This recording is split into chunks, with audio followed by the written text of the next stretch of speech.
بسم اللہ الرحمن الرحیم۔ السلام علیکم۔ آج ہم نفسیات لفظ کا مطلب سیکھیں گے۔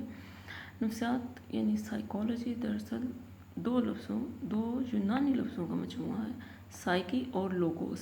سائیکی کا مطلب ہوتا ہے روح اور لوگوس کا مطلب ہوتا ہے گفتگو، یعنی کہ روح کی گفتگو۔ سب سے پہلے نفسیات کی تعریف کی گئی کہ یہ روح کا علم ہے، مگر سائنس چونکہ تجربات کو مانتی ہے، نفسیات بھی سائنس ہونے کا دعویٰ کرتی ہے۔ اس لیے ہم روح کو نہ تو چھو سکتے ہیں، نہ دیکھ سکتے ہیں، اور نہ اس پہ کوئی ہم تجربہ کر سکتے ہیں۔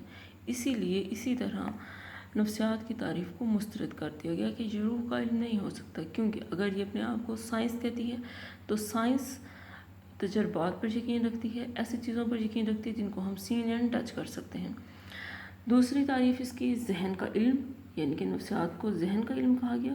ذہن کے علم کے اندر بالکل سیم روح والی بات آ جاتی ہے کہ ایسی چیز جس کو ہم چھو نہ سکتے ہوں یا اس کو دیکھ نہ سکتے ہوں، اور پھر ہم اس پہ تجربات کیسے کر سکتے ہیں۔ یعنی کہ ذہن کا علم جب ہم اس کو کہتے ہیں تو ذہن کے علم میں احساسات، ارادے اور خیالات، یہ تینوں چیزیں ہمارے ذہن میں پائی جاتی ہیں۔ یہ احساسات بھی ہر انسان کے پرسنل ہوتے ہیں، ارادے بھی اور خیالات بھی، اس میں کوئی دوسرا شریک نہیں ہو سکتا۔ اسی طرح اگر ہم اس کو سائنس بنانا چاہتے ہیں تو ہمیں اس پر تجربات کرنے ہوں گے، جبکہ ذہن پر ہم کوئی بھی تجربہ نہیں کر سکتے کہ اس خون کے لوٹنے میں کہاں سے خیالات وقوع پذیر ہوتے ہیں۔ Now in the third term is شعور۔ پھر نفسیات کی تعریف کو شعور کیا ہوتا ہے؟ فوری آگاہی۔ فوری آگاہی کا مطلب میں لیکچر ڈیلیور کر رہی ہوں اور آپ سن رہے ہیں، فوری طور پر کسی بھی چیز سے ہم اٹریکٹ ہو جاتے ہیں یا ہم اس کی طرف توجہ مرکوز کر لیتے ہیں تو وہ ہمارے شعور کے حصے میں آ جاتی ہے۔ شعور بالکل مائنر سی ایک ہماری یادداشت کا نام کہا جاتا ہے۔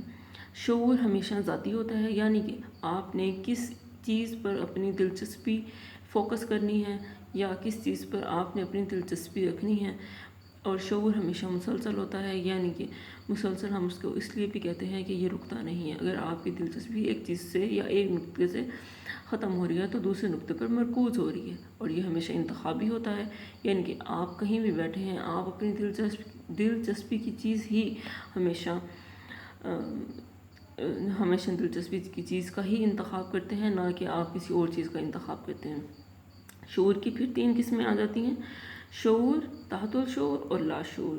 یعنی کہ شعور فوری آگاہی، تحت الشعور اس کو کہا جاتا ہے جس کو آپ کسی بھی چیز کو آپ فوری یاد کریں، آپ کسی چیز کو بھول جاتے ہیں جیسے، تو آپ اس چیز کو تھوڑی سی دیر بعد یا تھوڑا سا وقت لگا کر یاد کرتے ہیں تو وہ آپ کی یادداشت میں واپس آ جاتی ہے، تو ہم اس کو تحت الشعور کہتے ہیں۔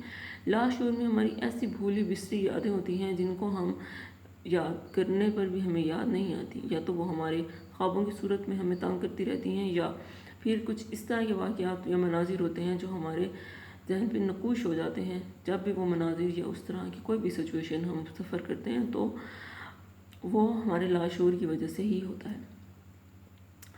تحت الشعور یعنی کہ ایسی چیزیں جو یاد کرنے پر یاد آ جائیں، لاشعور ایسی چیزیں جو یاد کرنے پر یاد نہ آئیں۔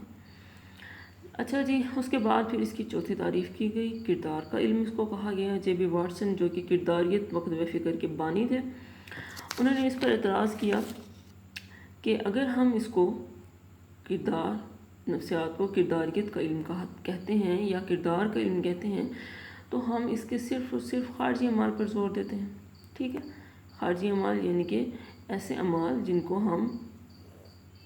جو ہمارے سامنے والوں کو نظر آ رہے ہوتے ہیں، جن پہ وہ تجربات کر سکتے ہیں، یعنی کہ کسی کا رونا، کسی کا ہنسنا، کسی کا اداس رہنا، یا کسی کا بہت زیادہ حشاش بشاش رہنا، یہ چیزیں جو ہمارے نظر آتی ہیں ان کو ہم خارجی اعمال کہتے ہیں۔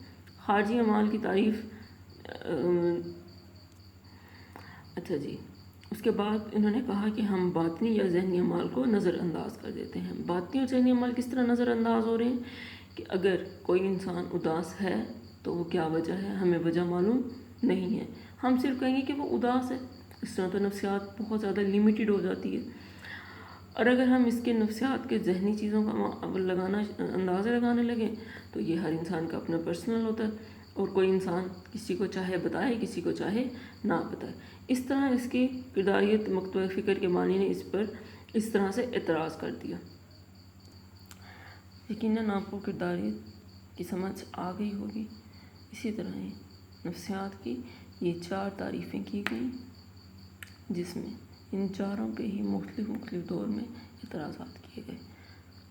نفسیات کی تعریف کب مکمل ہوئی اور کیسے مکمل ہوئی، یہ ہم آپ کو اپنے نیکسٹ لیکچر میں بتائیں گے انشاءاللہ۔ اللہ حافظ۔